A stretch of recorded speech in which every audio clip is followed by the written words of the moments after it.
नमस्कार, news point लेकर हाजिर हूं मैं राजीव। दोस्तों, ईरान के राष्ट्रपति डॉक्टर मसूद पेजेश्कियान ने ईरानियों की शहादत का जज्बा आज अमेरिका को दिखाकर बता दिया है कि ट्रंप चाहे जितने अल्टीमेटम दे दें, ईरान को वो हरा नहीं पाएंगे। आपको बता दूं कि डोनाल्ड ट्रंप ने कल की प्रेस कॉन्फ्रेंस में, कल रात को उन्होंने प्रेस कॉन्फ्रेंस की थी जब हम लोग न्यूज पॉइंट किए, उसके बाद लगभग 11 बजे हिंदुस्तान के समय के अनुसार लगभग 1.5 घंटे तक की प्रेस कॉन्फ्रेंस उनकी चली है। और इस प्रेस कॉन्फ्रेंस में ईरान को फिर बड़े हमले की चेतावनी दी। और रक्षा मंत्री पीट हेगसेथ का भी कहना है कि ईरान पर आज यानी मंगलवार को, आज जब हम ये कार्यक्रम कर रहे हैं और उधर अमेरिका में अब सुबह से दिन की तरफ बढ़ रहे हैं अमेरिकन्स, और वहाँ के मंगलवार और वहाँ को के रात 8 बजे यानी हम अपने देश में कल सुबह 5:30 बजे हमले होंगे, ये कहा गया है। हेगसेथ कह रहे हैं कि आज मंगलवार को बड़े हमले हम करेंगे। अमेरिका ने कहा है कि अगर ईरान हॉर्मुज स्ट्रेट को दोबारा नहीं खोलता है तो उसके बिजली संयंत्रों और पुलों पर बमबारी की जाएगी। और इसकी शुरुआत भी इन्होंने कर दी है। लेकिन इन धमकियों पर आज ईरान के राष्ट्रपति डॉक्टर मसूद पेजेश्कियान ने क्या कुछ कहा है, जरा वो बताता हूं। कह रहे हैं कि 1,40,00,000 से अधिक ईरानी लोगों ने अभियान में अपनी जान देने के लिए तैयार रहने का इरादा जताया है। मैं भी ईरान के लिए अपनी जान देने के लिए पहले भी तैयार था, अब भी हूं और आगे भी रहूंगा। यानी यहां जान देने की बात आ गई। जिस देश का राष्ट्रपति खुद कहे कि मैं शहीद होने के लिए तैयार हूं, जिस देश के सर्वोच्च नेता ने अपनी शहादत दे दी, क्या उस ईरान को अमेरिका और इजराइल कभी हरा पाएंगे? ये चर्चा अब पूरी दुनिया में हो रही है।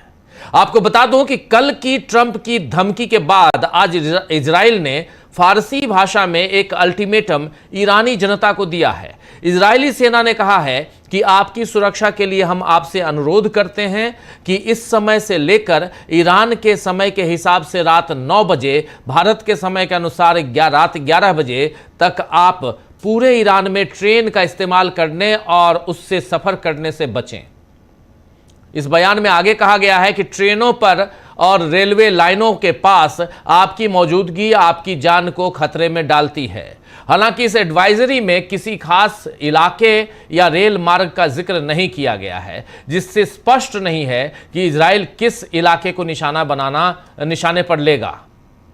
वैसे भी इस तरह की बातों का कोई अर्थ नहीं है, क्योंकि जब मिनाब की स्कूल पर हमला किया गया था या अभी विश्वविद्यालयों पर, यूनिवर्सिटीज को निशाने पर लिया जा रहा है, तब तो ऐसी तथाकथित एडवाइजरी जारी नहीं की जा रही है।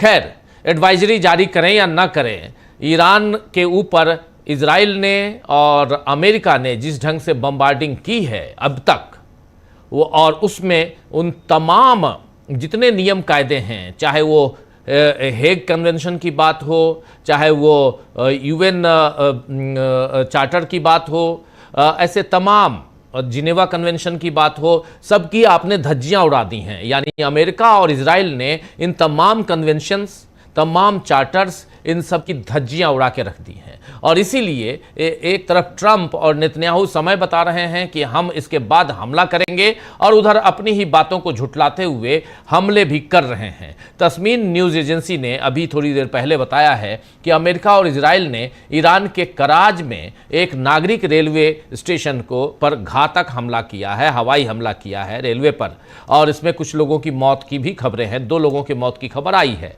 हालांकि इन हमलों के बावजूद ईरान की हिम्मत में रत्ती भर भी कमी नहीं दिख रही है।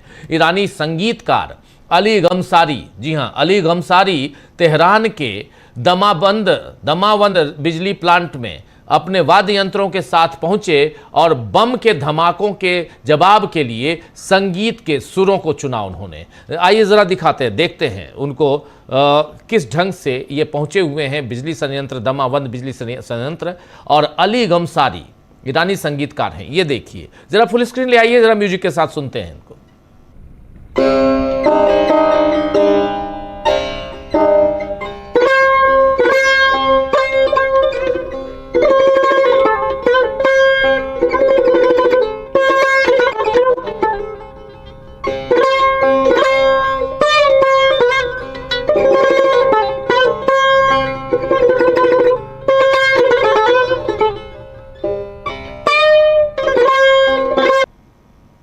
अली गमसारी को आपने सुन लिया, ये म्यूजिशियन हैं और ये पहुंच गए, देख लीजिए आप कहां पहुंचे हुए हैं। ये बिल्कुल उसी बिजली संयंत्र के पास पहुंचे हुए हैं जिसको भी निशाना बनाने की बात कही जा रही है। और ये दमावंद बिजली प्लांट है तेहरान का, और यहाँ पे पूरे तेहरान में बिजली की सप्लाई यहाँ से होती है। आपको बता दूं कि इस बिजली प्लांट से तेहरान की आधी बिजली आपूर्ति होती है। गमसारी ईरान के बुनियादी ढांचे पर हमलों को रोकने में मदद करने के लिए संगीत की रचना करेंगे। ईरान के दूसरे कलाकार भी धीरे धीरे तमाम बिजली प्लांटों के आसपास जमा होना शुरू हो गए हैं। वहीं ईरान के सरकारी टेलीविजन पर supreme council of youth and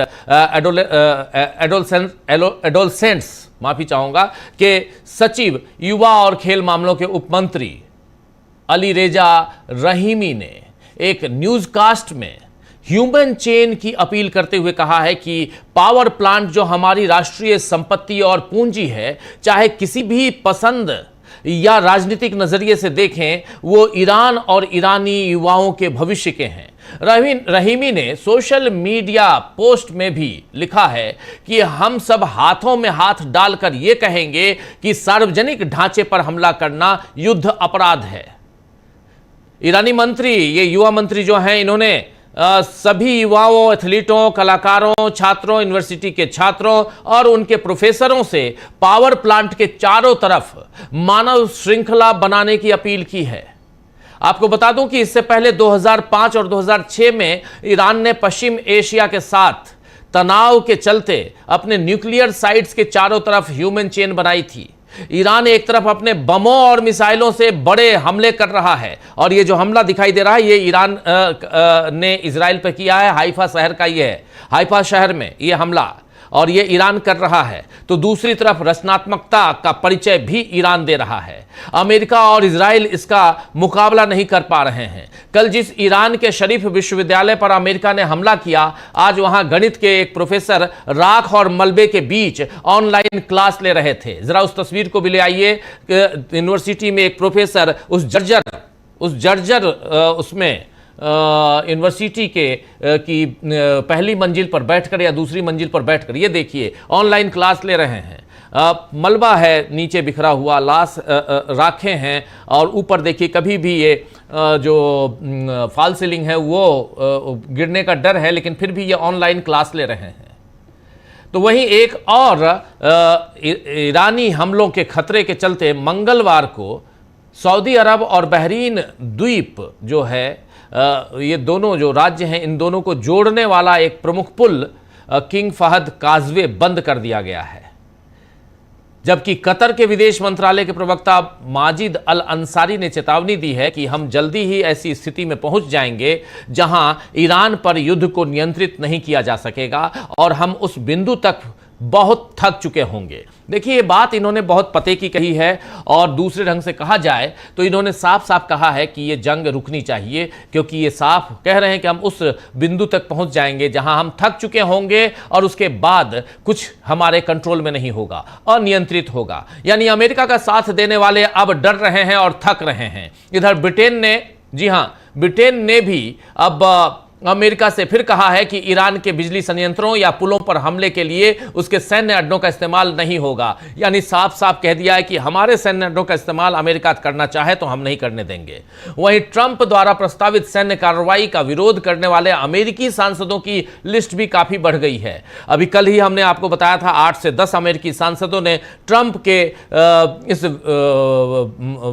जो उनकी गलत बयानी थी, जो अपशब्द थे, उसके खिलाफ, और साथ साथ ट्रंप जिस ढंग से यहां अमेरिका और इजराइल की तरफ से जो हमला करने की कोशिश कर रहे हैं ईरान के ऊपर, उस हमले के खिलाफ यहां पर अमेरिकी सांसदों की लिस्ट जो है वो बढ़ती जा रही है। अमेरिका के लोग अब ट्रंप के कारण अपनी छवि की चिंता करने लगे हैं। ट्रंप लगातार ईरान में मारकाट को बढ़ा रहे हैं। हालांकि ईरान ने अब भी अमेरिकी जनता के लिए सहानुभूति दिखाई है, और साउथ अफ्रीका की ईरानी एम्बेसी, ईरान का जो राजदूतावास है साउथ अफ्रीका में, उसने क्या लिखा है जरा ये देखिए, अमेरिका मुर्दाबाद या अमेरिका का नाश हो का नारा अमेरिकी नागरिकों के लिए नहीं बल्कि अमेरिकी सरकार की नीतियों के लिए है। यानी साफ साफ ये अमेरिका के लोगों के प्रति हमारी सहानुभूति है, लेकिन अमेरिका मुर्दाबाद या अमेरिका का नाश हो का मतलब अमेरिकी नागरिक नहीं है बल्कि अमेरिका की सरकार है, अमेरिकी सरकार है। ये यहां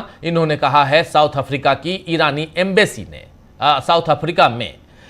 इस बात से फर्क जाहिर हो जाता है दोस्तों कि कौन सभ्य है और कौन स्टोन एज की मानसिकता यानी पाषाण युग की मानसिकता में जी रहा है।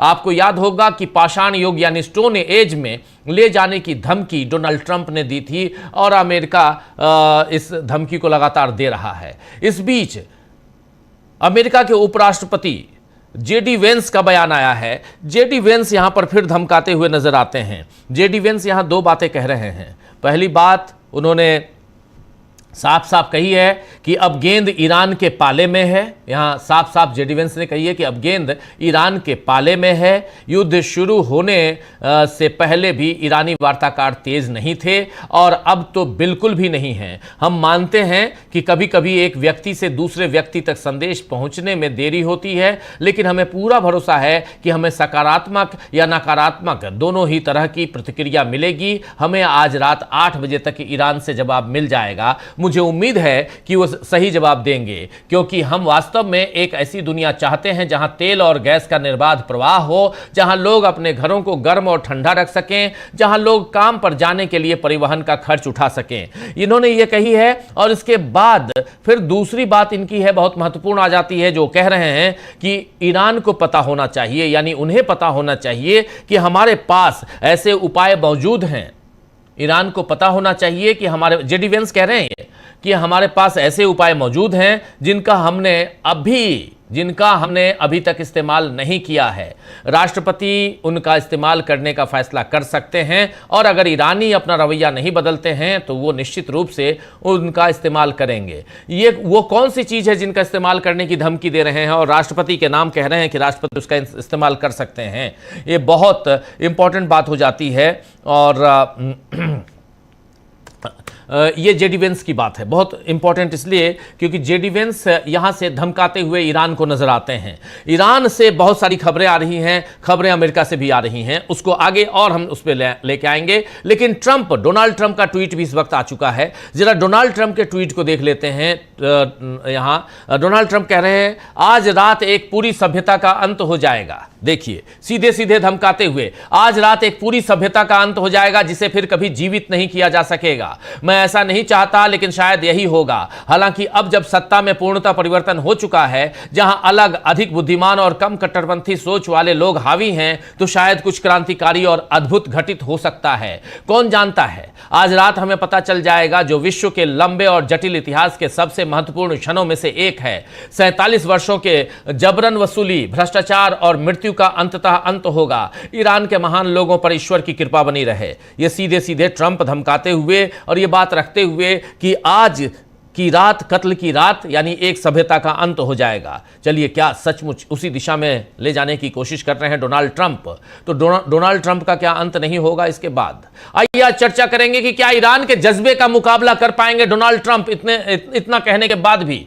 इधर ब्रिटेन ने अमेरिका से फिर कहा है कि ईरान के बिजली संयंत्रों या पुलों पर हमले के लिए उसके सैन्य इस्तेमाल नहीं होंगे। तो वही दूसरी तरफ आप देख लीजिए कि कई अलग अलग जगहों से ये तमाम बातें इस ढंग से आ रही हैं, जिससे साफ जाहिर होता है कि दुनिया के दूसरे देश, दूसरे लोग जो हैं वो डोनाल्ड ट्रंप के साथ नहीं हैं। लेकिन इन सब के बीच डोनाल्ड ट्रंप जो हैं वो एक सभ्यता के अंत की धमकी दे रहे हैं। और इन सब के बीच क्या ईरान के जज्बे को, जी हां, क्या ईरान के जज्बे को यहां पढ़ पाए हैं डोनाल्ड ट्रंप? इसका मुकाबला कर पाएंगे डोनाल्ड ट्रंप और नेतन्याहू?